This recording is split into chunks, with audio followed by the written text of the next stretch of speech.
Hello, dear students. Welcome to my channel's Power Maths classes. Today we study now chapters number beta 1 number system की exercise 1.2.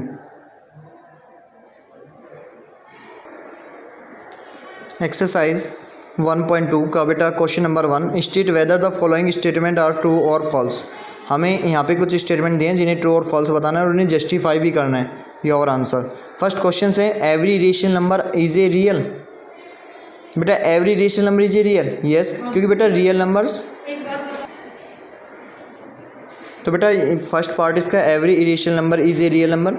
अब जो real number होती हैं हमारे पास, real number तो बेटा रेशनल नंबर और इरेशनल नंबर और बहुत होती हैं, क्योंकि जितनी भी रियल नंबर्स होती है वे रेशनल और इरेशनल से मिलके बनती है। यदि आपसे किसी ने कहा है कि rational number is a real, तो बेटा यदि रेशनल नंबर को वो क्या कह रहा है, रियल कह रहा है, तो भी स्टेटमेंट राइट है। इरेशनल नंबर को क्या कह रहा है बेटा, रियल नंबर कह रहा है, तो भी राइट होता है। लेकिन यदि एवरी रियल नंबर को रेशनल या इरेशनल किसी भी डू एनी वन एक को कहा जाए तो बेटा स्टेटमेंट फॉल्स होगा। और यहाँ पे आपसे यही पूछा है कि एवरी इरेशनल नंबर के लिए पूछ रहा है, तो जब एवरी इरेशनल नंबर के लिए पूछ रहा है रियल, तो क्या होगा, स्टेटमेंट राइट होगा। क्यों होगा, क्योंकि ये सभी इनका ही तो कलेक्शन होता है। तो क्या है, सिंस, क्या रीजन है, since the collection of real number is made up किससे बेटा, made up rational number and irrational number, rational number and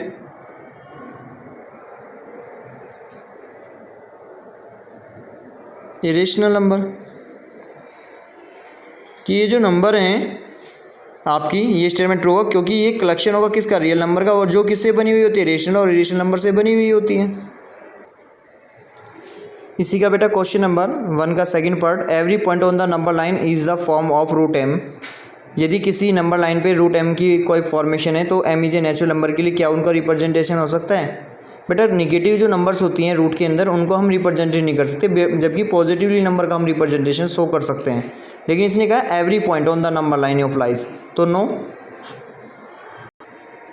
तो स्टेटमेंट क्या हुआ बेटा, false, because no negative numbers can be the square root of any natural number. कि कोई भी negatively जो नंबर है वो स्क्वायर रूट में किसी नेचुरल नंबर के लिए स्टेटमेंट में शो नहीं हो सकती। क्वेश्चन नंबर 1 का थर्ड पार्ट,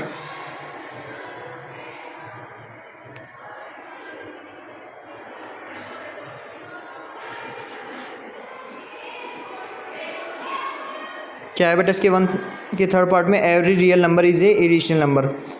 लेकिन बेटा जो रियल नंबर्स होती हैं, जो रियल नंबर होती हैं वो तो रेशनल भी होती है, इरेशनल भी होती हैं। जब रियल नंबर इरेशनल और इरेशनल होती हैं तो आपसे स्टेटमेंट में क्या कहा था कि एवरी रियल नंबर इज ए, तो एवरी रियल नंबर इरेशनल थोड़ी ना होंगी, क्योंकि उनमें तो कुछ रेशनल भी हो सकती हैं। इसका मतलब स्टेटमेंट क्या हुआ, फॉल्स, क्योंकि फॉर एग्जांपल 2 क्या है यहाँ पे, एक रियल नंबर होगी, जैसे कि 2 है, 3 है, 5 है, तो सब रियल नंबर होंगी, क्योंकि ये रेशनल है तो रेशनल नंबर तो रियल होती हैं। तो क्योंकि रियल नंबर आर बोथ, तो but no of irrational number, तो स्टेटमेंट कैसा है बेटा, ये फॉल्स।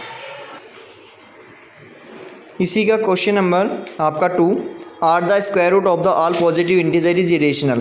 क्वेश्चन ने पूछा कि क्या आर द स्क्वायर रूट, जितनी भी स्क्वायर रूट वाली पॉजिटिव नंबर ऑफ इंटीजर होती हैं सभी की सभी इरेशनल होती हैं।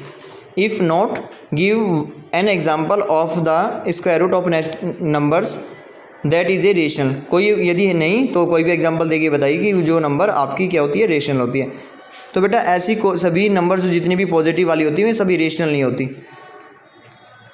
No, Y, for example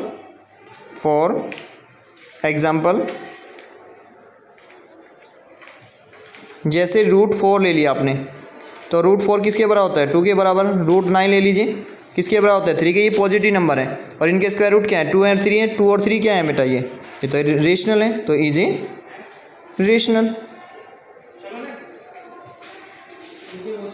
is a rational number.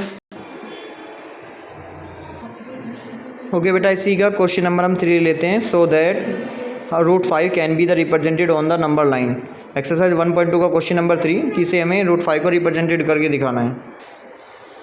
यदि रूट 5 को रिप्रेजेंटेड करना है तो सबसे पहले हम एक लाइन ड्रॉ करते हैं। If O is a initially point take कर लेते हैं, कंपास लेंगे, कंपास से नीडल रखेंगे, 2 यूनिट टेक ऑफ कर लेते हैं, 0 से 1, 1 से 2। अब इस 2 वाले पॉइंट पे 90 डिग्री की कंपास से कंस्ट्रक्शन करते हैं। यहाँ से कोई आर्क ड्रॉ करेंगे। फर्स्ट आर्क इज 60 के लिए, सेकंड आर्क इज 120 के लिए, दोनों के लिए बाइसेक्टेड ऑफ आर्क लगाएंगे।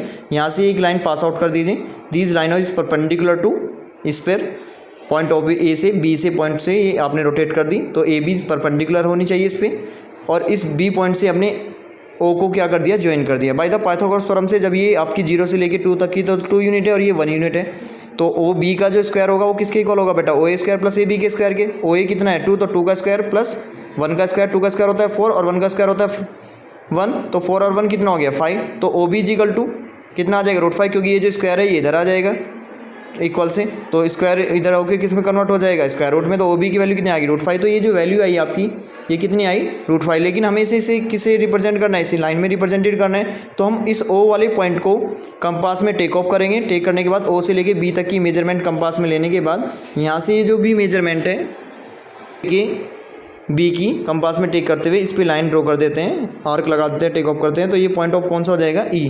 तो ओ से लेके ई तक की जो भी मेजरमेंट होगी आपके पास, तो ओ से लेके ई तक की जो भी मेजरमेंट है वो कितनी होगी आपकी √5। तो इस तरीके से आप इसको कंस्ट्रक्ट करके दिखा सकते हैं √5 को एक लंबा लाइन के ऊपर।